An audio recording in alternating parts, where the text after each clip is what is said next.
Assalamualaikum warahmatullahi wabarakatuh. Saya atas nama Ainun Daroja dari PG PAUD semester 5. Baik, di sini saya akan menjelaskan dan memberikan ulasan tentang tugas penelitian tindakan kelas yang ke-8. Yang akan kita bahas yang pertama itu etimologi dan paradigma penelitian. Di sini yang akan saya jelaskan yang pertama yaitu etimologi dan tujuan penelitian. Secara etimologi ada 3 istilah yang berhubungan dengan penelitian tindakan kelas, yakni penelitian, tindakan, dan kelas. Yang pertama, penelitian. Penelitian adalah suatu proses pemecahan masalah yang dilakukan secara sistematis, empiris, dan terkontrol. Sistematis dapat diartikan sebagai proses runtut sesuai dengan aturan tertentu. Yang kedua, tindakan. Tindakan dapat diartikan sebagai perlakuan tertentu yang dilakukan oleh peneliti, yakni guru. Tindakan diarahkan untuk memperbaiki kinerja yang dilakukan guru. Dengan demikian, dalam penelitian tindakan kelas bukan didorong hanya sekedar ingin tahu sesuatu, akan tetapi disemangati oleh adanya keinginan untuk memperbaiki kinerja untuk mencapai hasil belajar yang maksimal. Yang ketiga, kelas. Kelas menunjukkan pada tempat proses pembelajaran berlangsung. Ini berarti penelitian tindakan kelas dilakukan di dalam kelas yang tidak disetting untuk kepentingan penelitian secara khusus, akan tetapi penelitian tindakan kelas berlangsung dalam keadaan, situasi, dan kondisi yang real tanpa rekayasa. Terus, tujuan penelitian tindakan kelas yaitu untuk memperbaiki praktik pembelajaran sekolah.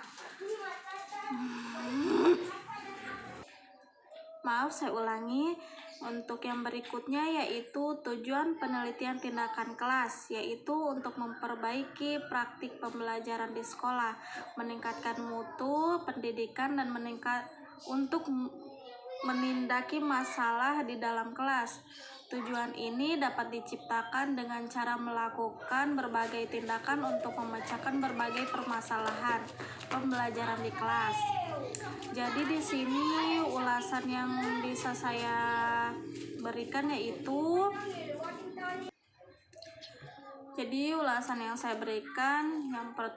ulasannya. Jadi etimologi menurut saya adalah ilmu yang mempelajari asal-usul kata. Yang kebetulan di sini yang dibahas itu tentang penelitian, tindakan, dan kelas. Seperti yang saya sudah jelaskan tadi di atas, mengenai asal-usul penelitian itu apa, tindakan itu apa, dan kelas itu apa, tadi saya sudah jelaskan di bagian atas. Seperti yang saya sudah jelaskan di bagian atas tadi ya. Dan tujuan dari penelitian tindakan kelas menurut saya itu tentang cara kita memperbaiki pembelajaran di sekolah dan meningkatkan mutu pendidikan, dan bisa menyelesaikan permasalahan di sekolah atau di dalam kelas. Jadi kalau menurut saya, semua tujuan itu memiliki tujuan yang baik. Tidak mungkin suatu tujuan itu tidak memiliki tujuan yang baik. Jadi menurut saya tujuan dari penelitian ini itu yang pastinya untuk memperbaiki ke depannya, dan yang pastinya untuk meningkatkan kualitas dan mutu pendidikan di setiap sekolah atau di dalam kelas begitu. Terus sekarang yang berikutnya itu konsep paradigma. Konsep paradigma yaitu pola berpikir yang dibentuk dalam waktu yang cukup lama dan diterima dan diyakini oleh individu atau kelompok yang dijadikan dalil atau panutan untuk bersikap dan berperilaku. Paradigma penelitian. Paradigma pola pikir yang dibentuk dan diterima oleh orang atau individu yaitu yang pertama, paradigma kuantitatif, yaitu pola pikir yang dinyatakan segala sesuatu bisa diukur secara matematis atau disebut positivisme. Nah, di sini maksudnya itu kalau menurut saya di sini maksudnya itu adalah mereka yang memiliki pemikiran kuantitatif, memiliki pemikiran seperti saya berikan contoh ya, seperti 1 tambah 1 sama dengan 2. Itu menurut yang memiliki pemikiran kuantitatif itu pasti 2. Mereka yakini bahwa hasilnya itu pasti 2 dan tidak bisa diubah dan diganti dengan angka yang lainnya. Secara kalau untuk yang memiliki pola pikir kualitatif adalah pola pikir yang menyatakan tidak selamanya atau segala sesuatu itu bisa diukur secara matematis atau disebut non-positivisme. Dan begitu sebaliknya seperti yang tadi, yang pola pikir kuantitatif. Nah, kalau kualitatif ini dia itu contohnya seperti ini. Mereka memiliki pemikiran ini tidak meyakini bahwa 1 ditambah 1 itu sama dengan 2.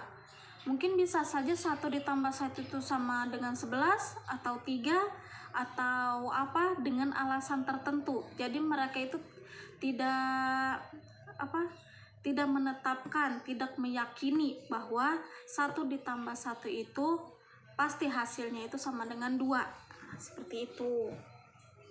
Itu sekaligus saya memberikan penjelasan dan ulasan. Terus yang kedua, konsep penelitian tindakan. Pengertian penelitian tindakan. Penelitian tindakan yaitu penelitian yang dilakukan berulang kali dalam sebuah siklus yang bertujuan untuk menyelesaikan masalah-masalah lokal dan nyata. Dalam bahasa Inggris, penelitian tindakan yaitu bisa disebut action research, merupakan perkembangan dari penelitian tindakan. Terus yang berikutnya, karakteristik penelitian tindakan. Karakteristik penelitian tindakan yaitu adanya siklus, karena ada tahapan-tahapan beragam. Secara umum, tahapan tindakan ini terbagi menjadi beberapa bagian, yaitu perencanaan, action atau tindakan, observasi, refleksi atau spontan, ruang lingkup dan terus yang berikutnya ruang lingkup dan objek penelitian. Penelitian tindakan mempunyai ruang lingkup atau batasan. Adanya pembatasan atau ruang lingkup dalam sebuah penelitian penting adanya karena akan mempengaruhi validitas dari hasil penelitian itu sendiri. Ruang lingkup ini dibuat agar penelitian atau materi lebih terarah dan sesuai tujuan. Secara bahasa, objek bisa diartikan sebagai hal, perkara atau orang yang menjadi pokok pembicaraan atau hal yang dijadikan sasaran untuk diteliti atau diperhatikan. Penelitian tindakan akan dilakukan pada sebuah kelas untuk mengetahui hasil tindakan yang diterapkan pada suatu subjek penelitian di kelas tersebut atau di ruang tersebut atau di tempat tersebut. Objek tindakan. Kegiatan belajar mengajar tidak mungkin terjadi hanya semata-mata karena ada unsur siswa dan guru. Kegiatan yang mereka lakukan tentu didasarkan pada tujuan tertentu yang telah ditetapkan, dan untuk mencapai tujuan itu diperlukan sejumlah komponen pembelajaran lainnya. Guru dan siapapun yang terlibat dalam proses pembelajaran harus memandang sesuatu selalu dalam keseluruhan dan dalam kaitan dengan unsur lain. Nah, itu penjelasan tentang ruang lingkup dan objek penelitian tindakan. Terus yang berikutnya, desain penelitian tindakan. Desain penelitian tindakan dalam penelitian tindakan ini meliputi perencanaan atau planning. Yang dimaksud di sini menurut saya yaitu seperti guru memiliki rencana yang baik untuk muridnya yang memiliki masalah. Contohnya seperti memiliki rencana untuk mengonseling. Pasti guru itu kalau untuk perencanaan planning ini yang pastinya sebelumnya pasti mereka memperhatikan kira-kira anak ini memiliki masalah atau tidak. Pasti guru itu memiliki rencananya itu seperti mereka melihat dulu kira-kira anak ini butuh dikonseling atau tidak, begitu. Contohnya seperti itu. Terus pelaksanaan atau acting, dilaksanakannya konseling atau dilaksanakannya perencanaan yang sudah direncanakan. Jadi pelaksanaannya itu direncanakan sesuai perencanaan yang tadi yang pertama gitu. Jadi guru mempunyai perencanaan. Setelah guru memiliki perencanaan, pasti mereka langsung melaksanakan dengan rencana yang pertama. Misalnya rencana pertamanya itu seperti tadi yang saya sudah jelaskan, misalnya rencana pertama itu mereka akan mengonseling. Jadi di sini yang kedua yaitu pelaksanaan. Jadi mereka melaksanakan konseling itu sesuai dengan perencanaan yang pertama, begitu. Terus yang ketiga itu pengamatan atau monitoring. Mengamati setiap gerak-gerik murid setelah dikonseling, apakah hasilnya akan berhasil atau tidak. Jadi di sini untuk tahapan yang ketiga pastinya harus melalui kayak pengamatan. Kita sebagai guru itu mengamati anak ini setelah dikonseling, kira-kira hasilnya itu setelah kita mengonseling anak ini apakah akan berhasil atau tidak. Jadi di situ gunanya adanya pengamatan gitu.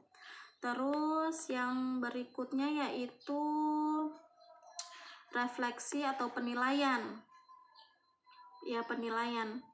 Nah, penilaian jadi untuk yang keempatnya itu kan penilaian. Nah di sini penilaian di sini itu menentukan hasil akhir dari konseling yang pernah kita lakukan. Jadi kira-kira hasil konseling yang sudah kita lakukan ini berhasil atau tidak. Kalau misalnya kurang berhasil, kita mengulanginya lagi atau kita merubah lagi perencanaannya. Berarti perencanaan yang pertama seperti kita mengonseling anak ini gagal. Jadi kita harus memiliki rencana lain untuk supaya anak ini bisa berkembang begitu. Terus tapi jika penilaiannya ini berhasil, berarti perencanaan yang awalnya kita rencanakan berarti berhasil begitu. Terus yang berikutnya bagian 3. Konsep penelitian tindakan kelas.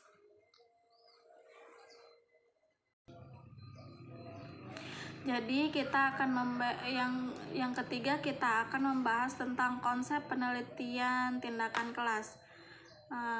Yaitu yang bagian pertama itu kita akan membahas pengertian penelitian tindakan kelas. Penelitian tindakan kelas adalah terjemahan dari bahasa Inggris, yaitu Classroom Action Research. Secara terminologi penelitian tindakan kelas terdapat kata-kata penelitian, tindakan, dan kelas. Secara umum, penelitian dapat diartikan sebagai suatu proses pengumpulan dan analisis data yang dilakukan secara sistematis dan logis untuk mencapai tujuan-tujuan tertentu. Terus yang berikutnya yaitu ruang lingkup penelitian tindakan kelas. Ruang lingkup penelitian tindakan kelas yaitu masalah belajar siswa di dalam sekolah, seperti desain dan strategi pembelajaran di kelas, alat bantu, media dan sumber belajar, sistem asesmen dan evaluasi proses dan hasil pembelajaran, pengembangan pribadi peserta didik, terus pendidik dan tenaga kependidikan lainnya. Jadi ruang lingkup penelitian tindakan kelas itu ya seperti yang barusan saya jelaskan, yaitu seperti adanya masalah belajar siswa di sekolah, terus adanya juga tentang masalah atau pembelajaran di kelas, tentang alat bantunya atau media belajar anak-anak begitu. Terus yang berikutnya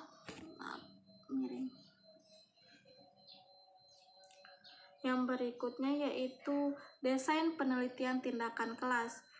Desain penelitian tindakan kelas adalah bentuk kajian yang bersifat reflektif oleh pelaku tindakan yang dilakukan untuk meningkatkan kemantapan rasional dari tindakan dalam melaksanakan tugasnya, memperdalam pemahaman terhadap tindakan yang dilakukan serta memperbaiki kondisi tempat praktik dilakukan. Banyak orang peneliti menggunakan desain penelitian tindakan kelas karena menurut mereka desain ini dianggap mudah dan prosesnya itu cukup mudah dalam prosedur tahapannya. Jadi itu desain. Jadi itu penjelasan dari desain penelitian tindakan kelas. Terus yang terakhir yaitu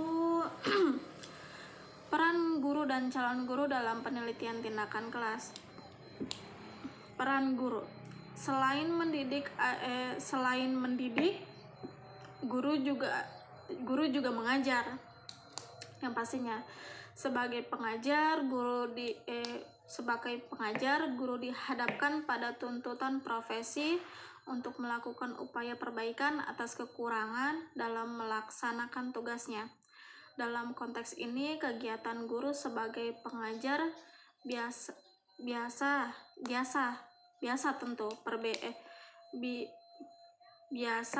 tentu berbeda dengan guru sebagai pengajar dan pelaksana penelitian tindakan kelas. Penelitian tindakan dapat membantu mengembangkan guru dengan sikap profesional yang mencakup tindakan, kemajuan, dan pembaharuan. Di samping itu, proses penelitian tindakan kelas melibatkan pendekatan yang demokratis untuk membuat keputusan dan dapat memberdayakan guru melalui partisipasi dalam kegiatan yang kolaboratif dan penelitian yang bertanggung jawab secara sosial. Jadi di sini peran guru itu yang pastinya sangat dibutuhkan ya, karena ya guru itu ya yang seperti tadi saya sudah jelaskan, selain mendidik, guru itu yang mengajar gitu. Terus yang berikutnya untuk calon guru. Sedangkan untuk calon guru dan program pengembangan profesional, bagi guru akan menjadikan penelitian tindakan sebagai sebuah komponen berkelanjutan bagi praktek guru. Tindakan semacam ini akan membantu guru memasukkan penelitian tindakan sebagai salah satu komponen pengajaran yang penting, seperti halnya pengembangan kurikulum, strategi asesmen, autentik, strategi pengelolaan kelas dan pembelajaran, dan memperhatikan siswa. Tindakan ini akan mendorong guru untuk menciptakan perubahan. Jadi untuk calon guru juga di sini, kalau seperti saya juga kan calon guru. Di sini saya juga memiliki pengalaman sebagai guru gitu. Jadi kita belajar bagaimana caranya kita belajar tentang kurikulum sekolah gitu, tentang kurikulum, ya tentang kurikulum sekolah atau ya apa gitu. Jadi kita juga membantu guru, jadi supaya kita itu menjadi nantinya menjadi guru yang profesional seperti yang sudah menjadi guru gitu. Jadi itulah yang peran calon guru, membantu guru yang sudah profesional supaya nantinya kita yang nantinya akan menjadi guru itu jadi profesional seperti yang sudah menjadi guru profesional, seperti itu. Terus yang untuk terakhir ulasan dari saya. Jadi begitulah penjelasan sekaligus ulasan tadi yang saya sudah jelaskan. Jadi sekali lagi menurut saya penelitian tindakan kelas itu sangatlah penting bagi kami calon guru atau guru dan murid, karena penelitian tindakan kelas ini memang dirancang untuk menyempurnakan masalah yang terdapat di dalam sekolah atau kelas agar bisa menyelesaikan masalah-masalah yang ada di lingkungan sekolah gitu atau yang ada di dalam kelas.